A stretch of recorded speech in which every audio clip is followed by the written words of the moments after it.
Hello guys, तो आज का जो हमारा क्वेश्चन है इसमें दे रखा है what force should be applied on a wedge so that block over it does not move all surfaces are smooth. और यहाँ पे मैं 4 ऑप्शन दे रखे हैं और यहाँ पे हमें एक फिगर दे रखी है। तो गाइस इसी फिगर को मैंने यहाँ पे ले लिया है और इस क्वेश्चन को ना हम 2 मेथड से सॉल्व करेंगे। एक होगा हमारा इनर्शियल मेथड और दूसरा होगा नॉन इनर्शियल मेथड।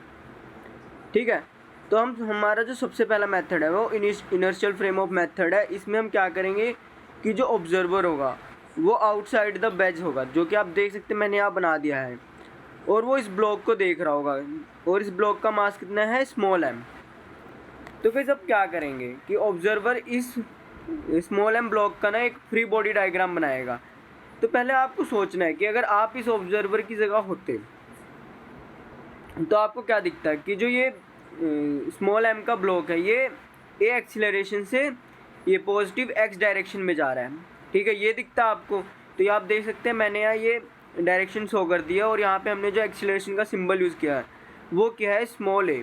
ठीक है, अब हमारा जो सबसे पहला टारगेट होगा कि जो ये पूरा सिस्टम है वेज और ब्लॉक का, इसका हम एक्सीलरेशन फाइंड आउट करें। तो उसके लिए हम क्या करेंगे, हमें फोर्स दे रखी है और हमें पता है कि ये जो फोर्स है ये स्मॉल एम को भी एक्सीलरेशन प्रोवाइड करेगी और कैपिटल एम को भी प्रोवाइड करेगी। ठीक है, तो मैं इन दोनों का सम कर दूंगा और इसको ए से इंटू कर दूंगा।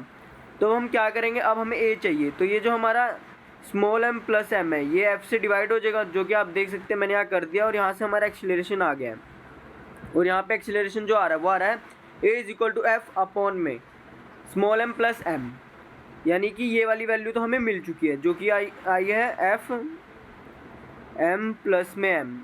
अब हम इस फ्री बॉडी डायग्राम बनाएंगे इस ब्लॉक एम का। तो आप देख सकते हैं यहाँ पे मैंने सारी रे शो कर दी है। ठीक है, तो आप देख सकते हैं कि जो इस ब्लॉक का मास है वो लगेगा डाउनवर्ड एम जी। ठीक है, और जो इस ब्लॉक पे रिएक्शन होगा वो ये होगा। तब हम क्या करेंगे कि जो ये नॉर्मल रिएक्शन है इसके हम 2 कंपोनेंट कर लेंगे, एक हमारा हो जाएगा एन साइन थीटा और दूसरा हो जाएगा एन कोस थीटा। तो गाइस उससे पहले हमें देखना है कि यहाँ एन कोस थीटा क्यों आ रहा है। तो गाइस ये हमने वेज का एंगल मान लिया है, तो अगर ये थीटा एंगल है तो ये हो जाएगा 90 minus theta, 90 degree minus theta हो जाएगा। ठीक है, तो आपको देख सकते हो कि इन दोनों लाइनों के बीच में कितना एंगल है, इन दोनों लाइनों के बीच में गाइस कितना एंगल है, 90 डिग्री का। तो अगर मुझे ये पता है कि 90 माइनस थीटा है तो ये कितना हो जाएगा, थीटा। क्योंकि आप जब करोगे यहाँ लिख दोगे 90 degree minus theta plus x is equal to 90 degree, तो क्या होगा, ये 90 डिग्री से 90 डिग्री कट जाएगा, माइनस थीटा आपका लेफ्ट हैंड साइड आ जाएगा। तो यहाँ से जो आपका थीटा किसके इक्वल हो जाएगा, एक्स के इक्वल, इसीलिए मैंने यहाँ थीटा लिख दिया। ठीक है, इसको मैं अभी रेज कर रहा सबको पूरे को।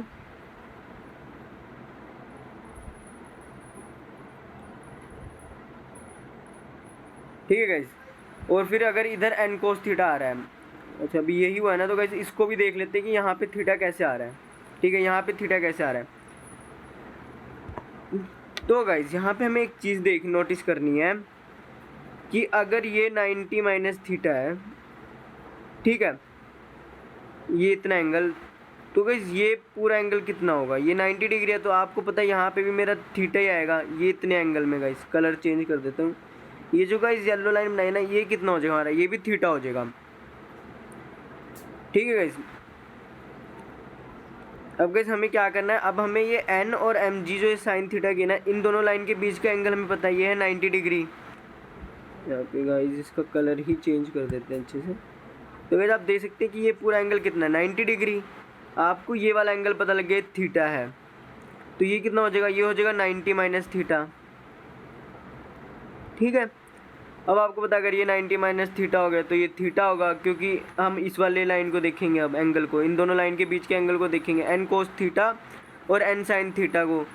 तो आपको पता है कि अगर ये 90 माइनस थीटा है तो ये ऑटोमेटिकली अपना थीटा होगा, क्योंकि आप इसमें जब 90 डिग्री माइनस थीटा करेंगे प्लस एक्स कर देंगे इज इक्वल टू 90 डिग्री कर देंगे, तो ये 90 डिग्री से 90 डिग्री कट जाएगा, और जब ये माइनस थीटा आपका राइट हैंड साइड जाएगा तो ये थीटा आएगा हमारा। तो यहाँ से आप देख सकते हैं कि जो हमारा एक्स आ रहा है वो आ रहा है थीटा, इसीलिए आप देख सकते हैं मैंने यहाँ लिख दिया एन कोस थीटा और एन साइन थीटा।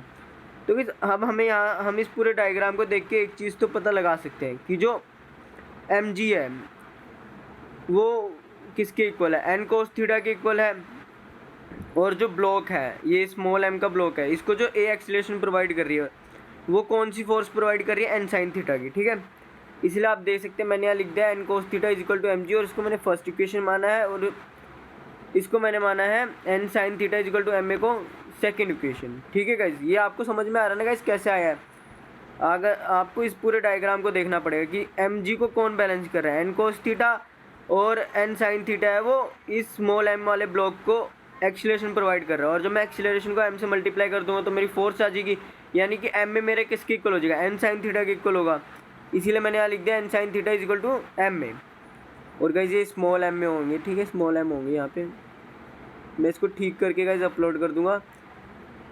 तो अब गाइज क्या करेंगे कि जो सेकंड इक्वेशन है इसको मैं फर्स्ट से डिवाइड कर दूंगा। तो आप देख सकते हैं यहाँ पे मैंने डिवाइड कर दिया, तो एम से एम कट जाएगा, एन से एन भी कट जाएगा, तो यहाँ पे हमारा आ जाएगा tan theta is equal to a by जी।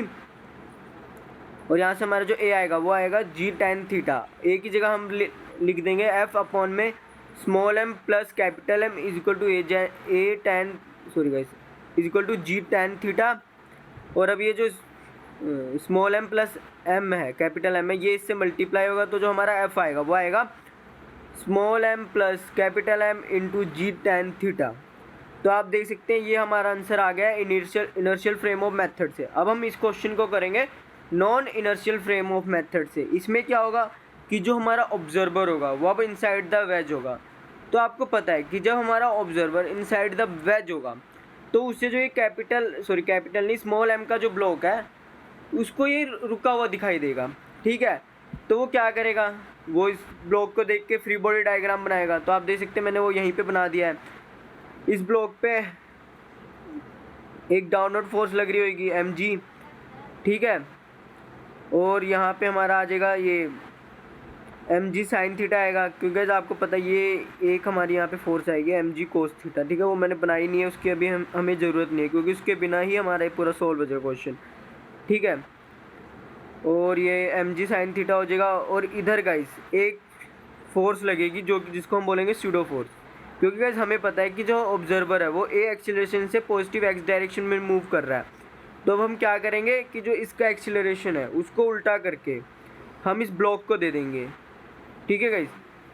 तो आप देख सकते हैं मैंने ये एक्सीलरेशन इस ब्लॉक को दे दिया है। तो अब हम क्या करेंगे कि इस एक्सीलरेशन के भी दो कंपोनेंट बनाएंगे, ठीक है। एक कंपोनेंट होगा हमारा इस वाले डायरेक्शन में और एक होगा इसी डायरेक्शन में, ठीक है। यानी कि जहाँ पे हमारा एम जी कोस थीटा है ना उसी डायरेक्शन में होगा ए साइन थीटा हो जाएगा, ठीक है। ये गाइस थोड़ा गंद मच गया, इसको मैं इरेज कर देता हूँ क्योंकि इनकी हमें अभी ज़रूरत ही नहीं है, ठीक है। तो गाइस अब हमें क्या करना है कि अगर ये ए है तो ये वाला हो जाएगा हमारा ए कोस थीटा, और इसको मैं एम से मल्टीप्लाई कर दूंगा तो मेरा आ जाएगा एम ए कोस थीटा है। और आप देख सकते हैं कि अगर ब्लॉक को रुकना है, वो इस डायरेक्शन में मूव ना करे, तो हमारा जो एम जी साइन थीटा है वो किसके इक्वल होना चाहिए, एम ए कोस थीटा के इक्वल। तो इसलिए आप देख सकते हैं मैंने यहाँ लिख दिया है m a cos theta minus m g sine theta equal to 0 होना चाहिए, क्योंकि अगर इसमें से एक भी ग्रेटर हुआ या अगर m a cos theta greater हो गया एम जी साइन थीटा से तो ब्लॉक हमारा ऊपर वाली डायरेक्शन में मूव करता। अगर एम जी साइन थीटा हमारा एम ए कोस थीटा से ज़्यादा होता तो हमारा ब्लॉक डाउनवर्ड डायरेक्शन में मूव करता, लेकिन हमारा ब्लॉक रुका हुआ है। यानी इसका मतलब क्या हुआ कि एम ए कोस थीटा हमारा किसके इक्वल है, एम जी साइन थीटा के इक्वल, और हमें कोई एक्सीलरेशन नहीं मिल रहा, इसीलिए मैंने यहाँ 0 लिख दिया, ठीक है। अब हम क्या करेंगे, एम से एम कट जाएगा, ए कोस थीटा हमारा किसके इक्वल होगा, जी साइन थीटा के इक्वल। अब ये कोस थीटा हमारे डिनोमिनेटर में आ जाएगा, और हम जानते हैं कि साइन थीटा अपॉन में कोस थीटा किसके इक्वल होता है, tan थीटा के इक्वल। तो आप देख सकते हैं यहाँ मैंने लिख दिया a equal to g tan theta. अब हम क्या करेंगे, a की जगह पुट कर देंगे f अपॉन में small m plus capital M। तो आप देख सकते हैं यहाँ मैंने पुट कर दिया, अब ये इससे मल्टीप्लाई हो जाएगा, तो यहाँ से जो हमारी फोर्स आ रही है वो आ रही है small m plus capital M into g tan theta. तो गाइस अब आप देख सकते हैं हमारा non inertial frame of method से भी यही आंसर आ रहा है। तो आइए देख लेते हैं अब कौन सा ऑप्शन इस क्वेश्चन के लिए सही होगा। तो गाइस ऑप्शन नंबर 2 इस क्वेश्चन के लिए सही होगा। और अगर आपको कोई भी डाउट है तो कमेंट सेक्शन में पूछेगा। Thank you guys.